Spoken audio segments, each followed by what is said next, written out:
Livro do profeta Daniel, capítulos 7 e 8. Do capítulo 1 até o capítulo 5, nós percebemos uma característica bem histórica. Agora, dos capítulos 7 ao 12, nós leremos visões que Deus deu para o profeta Daniel. Visões futurísticas, visões escatológicas. Na verdade, o capítulo de número 7, ele é uma espécie de uma continuação do capítulo 2. No capítulo 2, Deus deu sonho para Nabucodonosor, acerca destas nações, desses impérios que se levantariam para oprimir a nação de Israel. E agora o Senhor dá a mesma visão, porém não com uma estátua, agora com animais, cada animal representando um desses grandes impérios. Na visão que Deus dá para Nabucodonosor, da estátua, com a cabeça de ouro, o peito de prata, o ventre de bronze, as pernas de ferro e os pés de ferro misturado com barro, nessa visão, o Senhor mostra mais o lado político para Nabucodonosor. Agora, para Daniel, o Senhor vai mostrar mais o lado moral destas nações. Cronologicamente, esses capítulos, eles deveriam estar antes do capítulo de número 5, porque vai se passar ainda no período do rei Belsassar. Verso de número 3, ele viu 4 animais grandes, diferentes uns dos outros, que subiam do mar. O mar simbolizando povos da terra. E no verso de número 4, ele vê um leão, simbolizando aqui a Babilônia. Verso de número 5, ele vê um grande urso, representando Medo-Persas. Verso de número 6, ele vê um leopardo, representando o Império da Grécia. E esse império também, no capítulo de número 8, ele é representado por um bode. E ele trata com mais detalhes dessa parte. E ele vê também um animal terrível, espantoso, que nós identificamos aqui como sendo o Império Romano, representado nas pernas e nos pés da estátua do capítulo de número 2. Dos versículos 9 ao 12, Daniel ele tem uma visão de um ancião de dias, aqui falando do atributo da eternidade de Deus. Esse ancião se assentou, sua veste era branca, como a neve, o cabelo de sua cabeça como limpa lã, o seu trono como chama de fogo e as rodas dele como fogo ardente, assim como está descrito em Daniel capítulo 1, versículos 14 e 15. Então, aqui se trata do próprio Deus que julgará todas as nações. Estava diante dele, verso de número 10, milhões e milhões. Assentou-se o juízo e abriram-se os livros. Assim como descrito no capítulo de número 2, cada um desses animais representa um grande império que se levantaria, depois levanta um outro maior para derrubar aquele anterior. E essas nações que reinariam sobre Israel, elas eram muito cruéis. Mas Daniel também vê nessa visão a chegada de um reino eterno e indestrutível de Deus que venceria todos os reinos sobre a terra. Verso de número 25, ele vai falar acerca do governo do anticristo, assim como está descrito em Apocalipse capítulo 11, em 2 Tessalonicenses capítulo 2, verso 8, diz que ele proferirá palavras contra o Altíssimo, destruirá os santos do Altíssimo e cuidará em mudar os tempos e a lei. 2 Tessalonicenses diz que ele será um homem iníquo. A palavra iníquo, ânimo, significa sem lei, sem moralidade, sem princípios, contrário às leis de Deus. O texto diz: eles serão entregues em suas mãos por um tempo e metade de um tempo. Mas o juízo estabelecerá e eles serão tirados e ele será destruído, verso de número 27, para que se estabeleça um reino eterno. Então, aqui se trata dos 3 últimos anos e meio, 3 últimos anos e meio dos 7 anos da grande tribulação. Logo após esse período, Jesus ele descerá para destruir o anticristo, o falso profeta, assim como está descrito no livro do Apocalipse, e Jesus então estabelecerá o seu governo milenar. No capítulo de número 8, a segunda visão ela foca o segundo e o terceiro império. O carneiro de 2 chifres, que simboliza o Império Medo-Persa, que seria derrotado por um bode veloz, que seria o Império Grego, através de Alexandre o Grande. O profeta Daniel fica assombrado porque era uma visão de difícil compreensão. Então, verso 16 diz: Gabriel dá a entender a esta visão.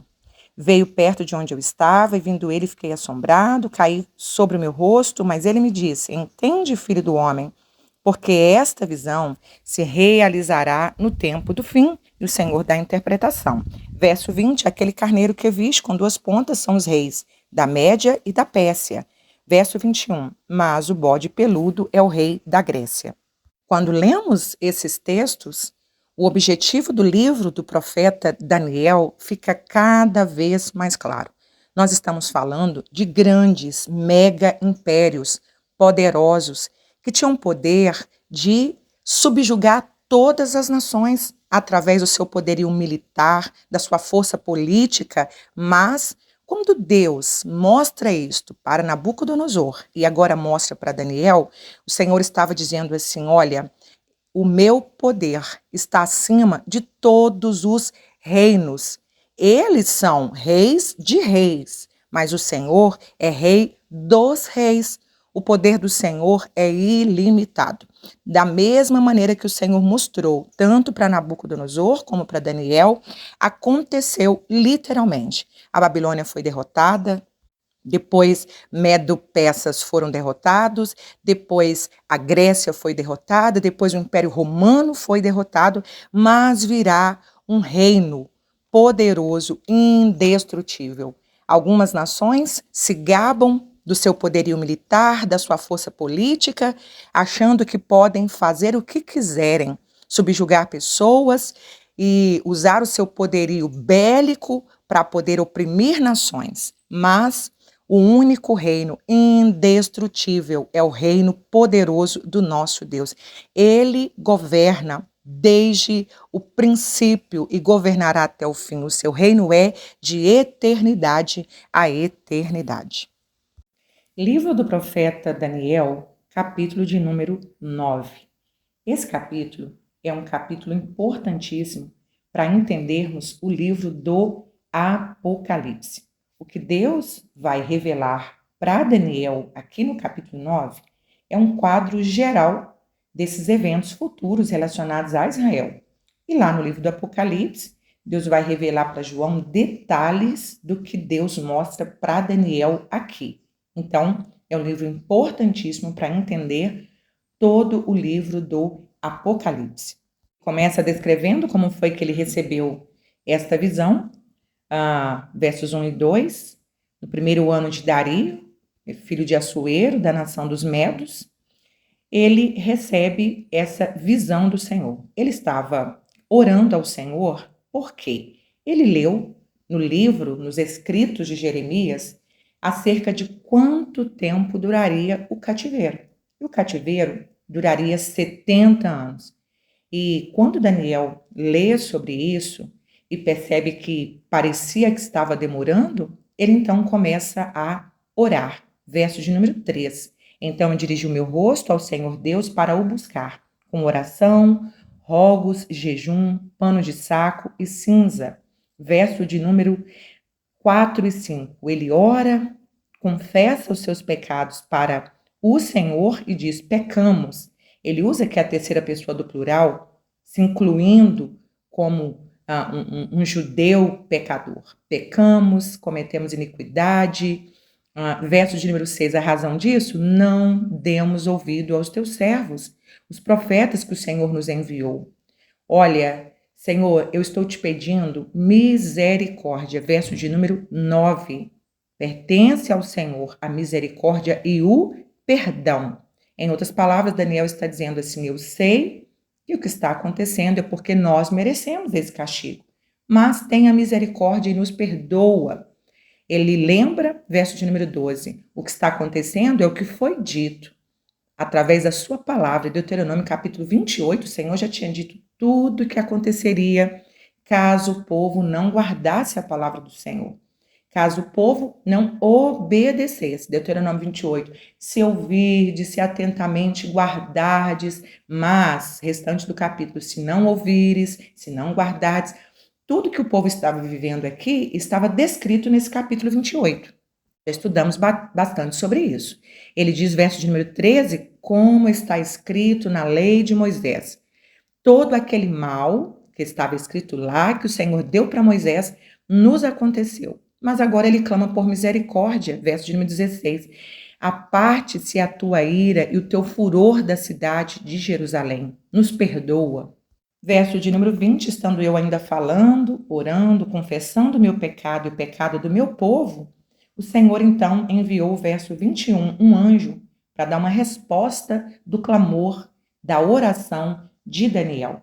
E ele coloca aqui como sendo Gabriel, aquele anjo que visitou Maria para trazer a mensagem sobre o nascimento do Salvador, é o anjo mensageiro de Deus.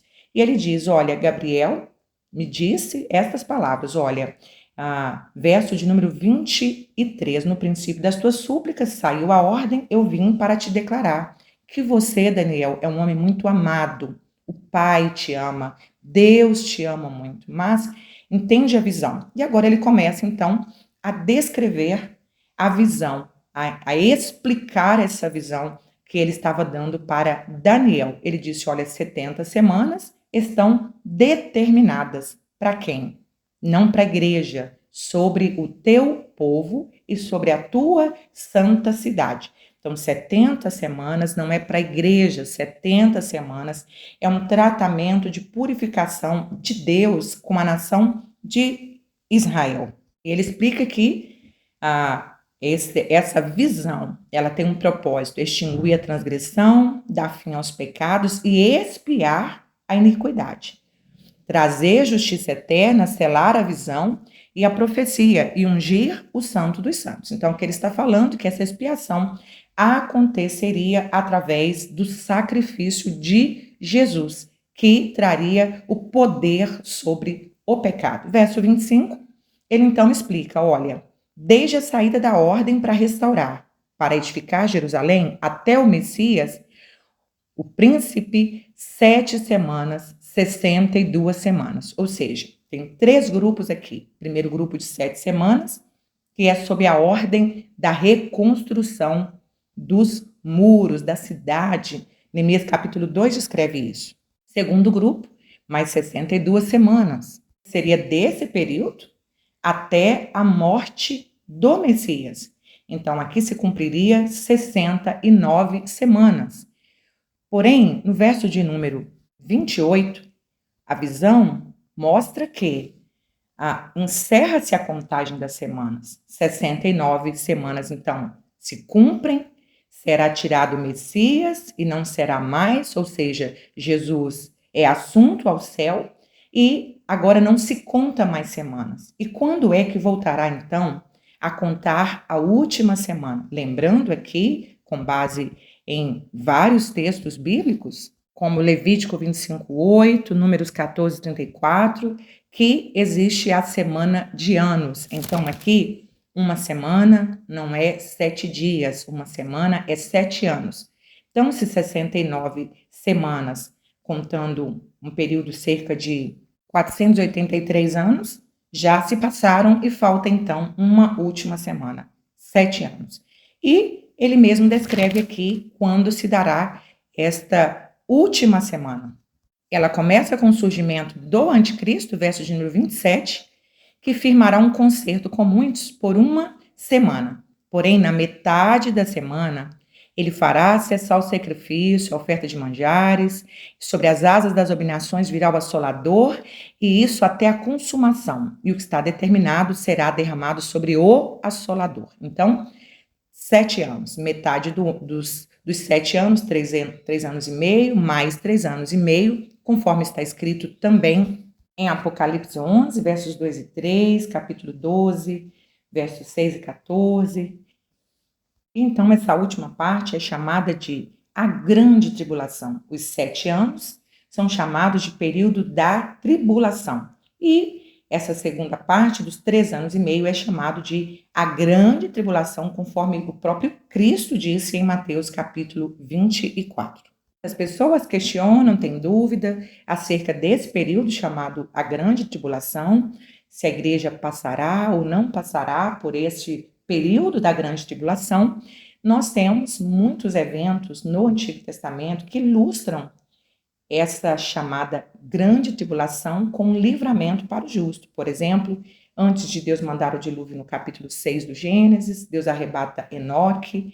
Depois, antes de Deus mandar a chuva, Deus esconde Noé.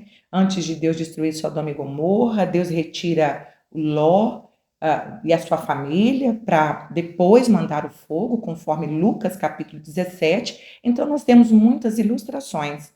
Apocalipse, capítulo 3, verso 10, diz que, como guardaste a palavra da minha paciência, eu também te guardarei na hora da tentação que há de vir sobre o mundo todo. Então, nós temos muitos textos que mostram que o Senhor vai livrar a sua igreja, arrebatando antes de acontecer os 7 anos da grande tribulação. Mas como são eventos escatológicos que foram passados através de visões, revelações, às vezes nós não conseguimos muita clareza, o que aconselhamos é não ficar presos a estas questões. O importante é estarmos preparados para quando o Senhor Jesus voltar, nós estejamos prontos para sermos arrebatados e estarmos para sempre com o Senhor.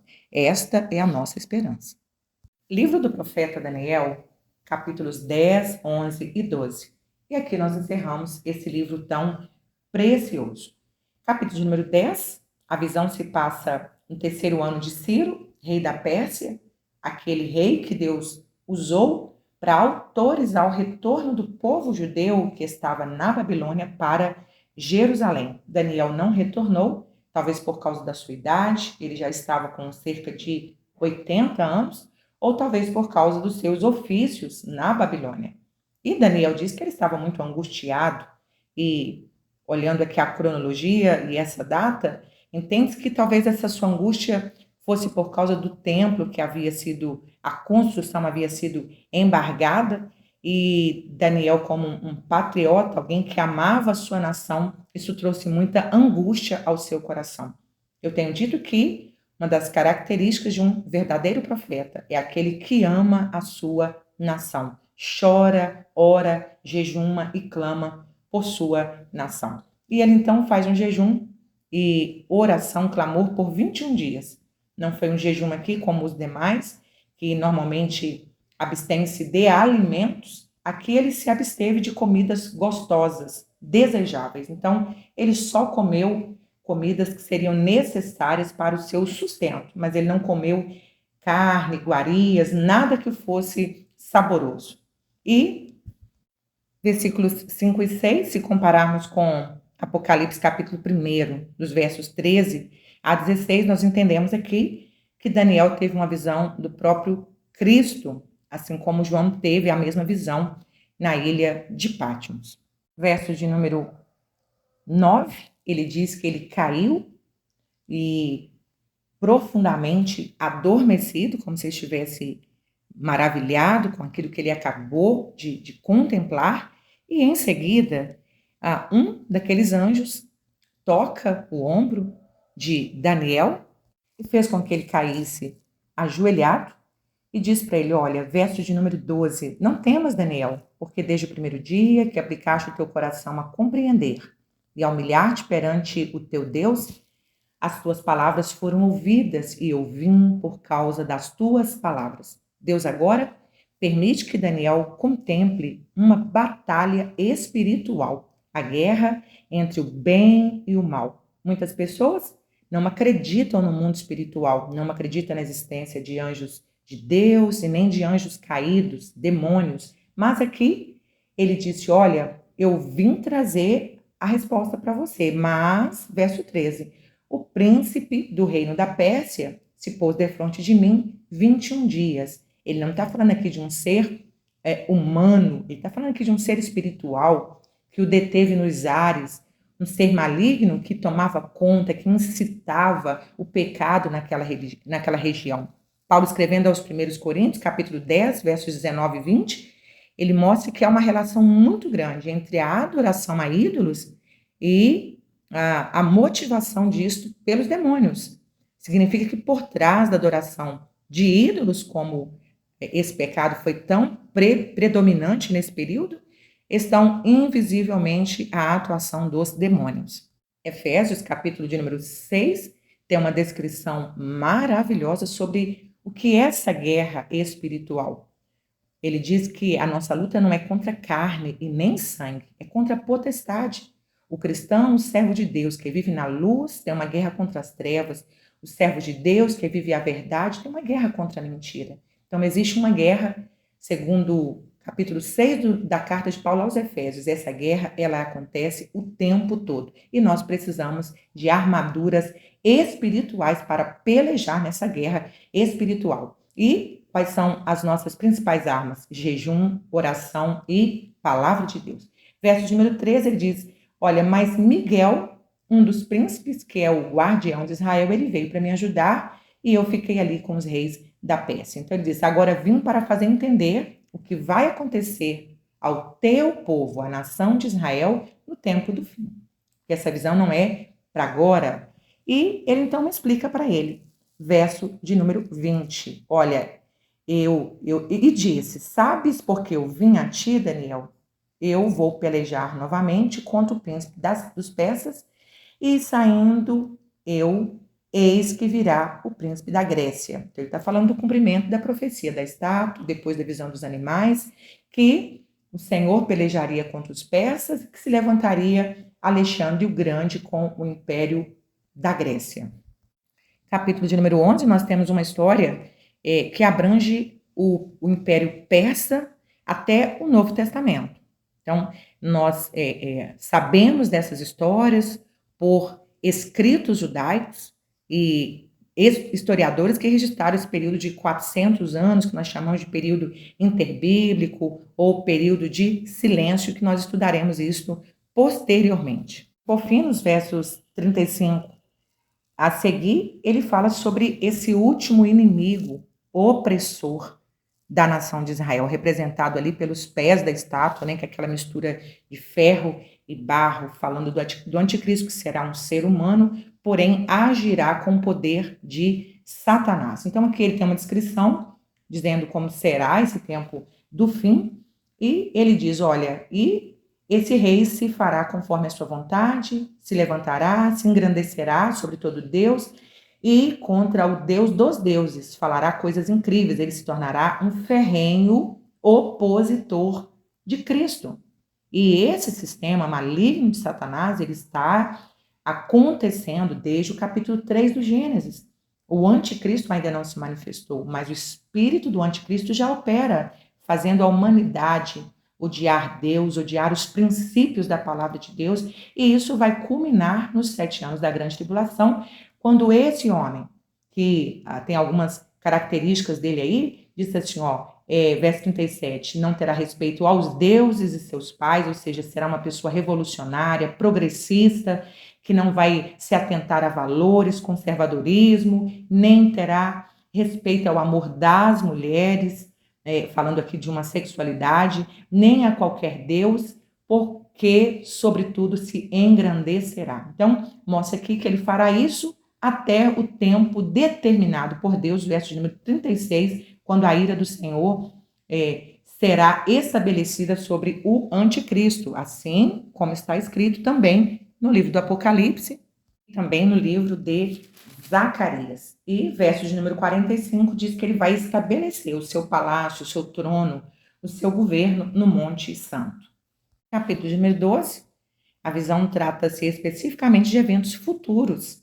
E aqui, também envolvendo a igreja e essa nação eleita, escolhida por Deus, mediante o sacrifício e a morte de Jesus. Capítulo 12, verso 1, vai falar da grande tribulação, um tempo de muita angústia. E verso de número 2 fala da ressurreição dos salvos para a vida eterna e a ressurreição dos ímpios para vergonha eterna, vida eterna e morte eterna. estudaremos isso com mais detalhes no livro do Apocalipse, verso de número 3, fala que haverá para os salvos recompensa e punição para os ímpios, aqueles pecadores que não se arrependeram. Verso de número 4 fala que um dos sinais é a multiplicação da ciência, é a tecnologia, o avanço dos meios de transportes. Verso de número 7 torna a falar acerca da grande tribulação. Primeiro, 7 anos, um período de governo do anticristo, que ele vai estabelecer a primeira parte de uma falsa paz.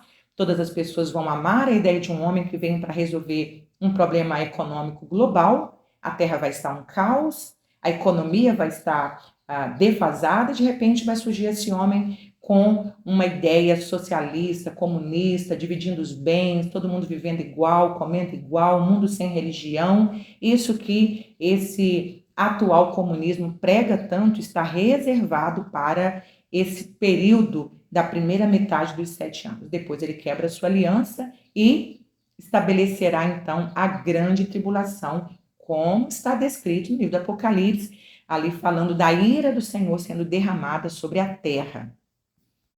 O capítulo termina e o livro termina, o Senhor falando uma palavra pessoal para Daniel.